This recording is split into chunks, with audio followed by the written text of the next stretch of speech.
आज ही डाउनलोड करें और अपने पसंदीदा शोज का आनंद लें।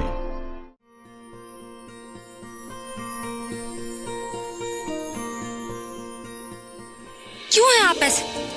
पता है आपने आज क्या किया? मैं किसी को बता भी नहीं सकती। आपने किस मेरे गाल पे किया, लेकिन उसका असर सीधा दिल पर हुआ। मैं कोशिश तो बहुत करती हूँ खुद को आपसे दूर रखने की, लेकिन जब आप ऐसा कुछ कर देते हैं ना तो मैं खुद को नहीं रोक पाती। क्या हुआ? आपको मजाक सूझ रहा है? अभी आप मेरे सामने होते ना तो मैं भी आपको किस कर देती।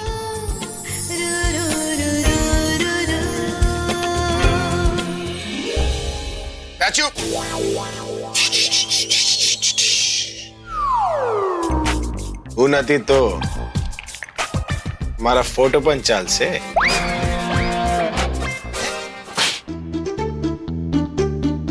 अरे जब असली चीज तुम्हारे सामने खड़ी है तो तुम्हें फोटो को किस करने की क्या जरूरत पड़े? मैं आपकी फोटो नहीं किस करी थी, वो तो मैं अपने आप को किस कर रही थी। कोई सुंदर बुंदर नहीं हो तुम। क्या सुंदर हो, इतने लंबे लंबे बाल, क्या है यहाँ बड़ी बड़ी आंखें डराने के लिए पैदा हुई है, और तुम्हारा नाक मुझसे भी मोटा है। 40 दांत का क्या करोगी तुम? घसने के अलग खाने के अलग है क्या? पता है कैसी लग रही हो तुम? रामायण की वो शूर्पणखा नहीं है, वैसी दिख रही हो तुम। मैं शूर्पणखा हूं तो आप कौन है? तुम मुझसे पूछ रही हो कि मैं कौन हूँ? अरे गूगल करके देख लो, पूरी वर्ल्ड की जो पब्लिक है ना पागल हुई है मेरे पीछे। एक्चुअली अब मैं जब बैंकॉक गया था ना, इतने सारे लोगों से मिला, मेरा तो कॉन्फिडेंस एकदम स्काई हाई है। अब तुम जाकर फीमेल फैन से ही पूछ लो कि अभी द रॉक स्टार कौन, तुम्हें तुम्हारा जवाब मिल जाएगा। आपके फैंस ना आपकी तरह बेवकूफ हैं। आप ये फटे चिटे कपड़े पहन के उनके सामने बंदरों की तरह उछलते हो और बंदर की जगह आपको हीरो समझते हैं। कौन? नहीं बंदर, मंकी। तो तुम्हें लगता है कि मैं बंदर हूँ? आई मीन किंग कॉन्ग, जिसे एक लड़की पसंद किया करती थी, है ना? लड़की उसे पसंद नहीं करती थी, वो लड़की के चक्कर में जंगल छोड़ के शहर आ गया था। इसका मतलब ये हुआ कि किंग कॉन्ग को लड़की सुंदर लगती। वो इसलिए लगती है क्योंकि वो चश्मा नहीं पहनता था ना। वो चश्मा पहन लेता तो उसे पता चलता कि वो लड़की ना उस किंग कॉन्ग से भी ज्यादा खतरनाक है, खूंखार। अच्छा, अगर मैं आपको इतनी डरावनी लगती हूँ, इतनी बुरी लगती हूँ, तो कमरे में चारों तरफ मेरी फोटो क्यों लगा रखी है? वो इसलिए क्योंकि मैं एक्चुअली अपनी फोटो लगवा रहा था, लेकिन मेरी अच्छी फोटोज में पता नहीं तुम बीच में कहां से आ गए। Just like that. ठीक है, आपको इतनी बुरी लगती हूँ ना मैं, तो ठीक है, मुझे नहीं बनना मिस वर्ल्ड, आप बनते रहिए मिस्टर यूनिवर्स। अरे I'm sorry। किससे? क्योंकि मैंने सच को छुपाया है। क्या सच? वो मैं नहीं अच्छी लगती तो इट्स ओके। अरे बहुत अच्छी लगती। और जब तुम अपने बालों को इस तरह खुले छोड़ते हो, ऐसा लगता है जैसे कहीं म्यूजिक की लहर उठी हो। तुम्हारी आंखों में तो नशा है और तुम्हारी बातों में जादू, और तुम्हारी स्माइल तो ऐसी है जैसे किसी ने एक तार में 7 सुरों को एक साथ छेड़ दिया। जब तुम हाँ, कुछ बोलना चाह रही हैं? आप मुझे बताइए मेरे कान में कि आपने क्या देखा। कुछ सुना हो तो मुझे बता दीजिए। हाँ बोलिए। ओहो, आई एम सो सॉरी। भूल गई कि आप बोल नहीं सकती, मतलब आप मुझे कुछ बता नहीं सकती, और आपकी बेटी प्रज्ञा मुझे कुछ बताएगी नहीं। फिर भी ये मिताली द डिटेक्टिव सब कुछ पता लगा लेगी, सब कुछ। प्रज्ञा और तनु, ये दोनों ना अपना फायदा देख रही हैं, लेकिन मुझे उससे कुछ मतलब नहीं है। मेरा मतलब तो सिर्फ अपने फायदे से है। तो मुझे ना खुद सुराग चाहिए।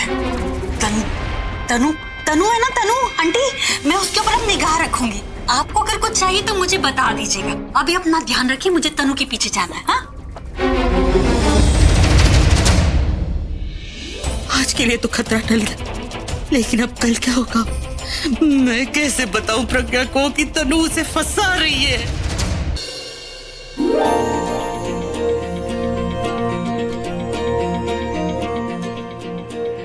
इतनी खुश क्यों लग रही है?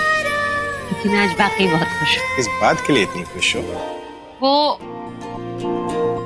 मैं आपको नहीं बता सकती, वो सरप्राइज है। कि तुम लोगों को सरप्राइज से इतना लगाव क्यों है? पता है तुम लोगों के सरप्राइज के चक्कर में बेचारा जेंट्स ये सोच के मर जाता है कि सरप्राइज में मिलने क्या वाला है। सोचा है तुमने कभी? वो क्या प्रॉब्लम है सरप्राइज से? कहीं ऐसा तो नहीं कि आप सीक्रेट जानने का वेट नहीं कर पा रहे, इसलिए आपको इस सरप्राइज से इतनी दिक्कत हो रही है? तुम्हें जो सोचना है सोच लो, जाके मैगजीन में छुपा लो, आई डोंट केयर, लेकिन मुझे जानना है कि ये सरप्राइज है क्या। वो तो आपको वक्त आने पे पता चलेगा। और ये सरप्राइज हम दोनों के लिए। इस सरप्राइज के बाद जितनी खुशी आपको मिलेगी उतनी खुशी मुझे भी मिलेगी। जल्दी से मुझे बता दो, वरना मुझसे कोई काम नहीं होने वाला। अरे बता दूंगी तो सरप्राइज नहीं रहेगा। अरे क्या कर रही हो तुम? जो धुन मैंने तैयार किया था उसके नोट्स भूल रहा हूँ मैं, जल्दी बताओ ना। ये सरप्राइज के बाद आपको जिंदगी ही एक धुन लगने लगी और आप हमेशा गुनगुनाते रहे। अब तो मेरी क्यूरियोसिटी बहुत बढ़ रही है। जितनी क्यूरियोसिटी बढ़ेगी उतनी ज्यादा खुशी मिलेगी। अब तुम मुझे सरप्राइज बता के रहोगी विद पेन? आओ आओ, अच्छा बताती हूँ आओ आओ प्लीज, हाथ जोड़िए, बताती हूँ। प्रॉमिस, पक्का प्रॉमिस। बताओ। आपको मेरे साथ एक मीटिंग पे चलना।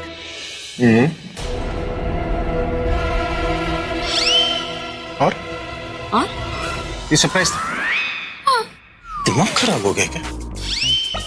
तुम्हारे मीटिंग्स भी तुम्हारी तरह ही होंगे, मुझे कोई मीटिंग पे नहीं जाना। मीटिंग्स भी तुम्हारी तरह बोरिंग होते हैं। लेकिन आप नहीं आएंगे तो याद है ना आपकी सुबह की कॉफी?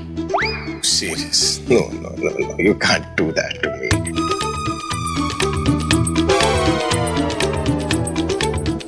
आता हूँ। जल्दी तैयार हो जाइए, मैं भी तैयार हूँ। वो मैं तनु मैम, वो खाना लग गया है। कितने सालों से यहाँ पे काम कर रहे हो? जी? पता नहीं किसी के रूम में जाते तो लॉक करके जाते। सॉरी मैम, मैं तो वो बस डिनर पे बोला। आउट।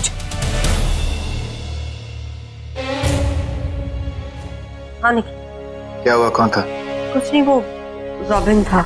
जो काम सब कुछ ठीक से हो गया, किसी को शक तो नहीं हुआ? सब कुछ वैसे ही हुआ जैसे तुमने मुझे कहा था। कल सुबह 11 बजे प्रज्ञा तुम्हारे पास पहुंच जाएगी। बेचारी खुशी के मारे उसे तो नींद ही नहीं आ रही होगी, लेकिन कल वो एक लंबी नींद में सो जाएगी और उसी नींद में अपने सारे ख्वाब पूरे करेगी।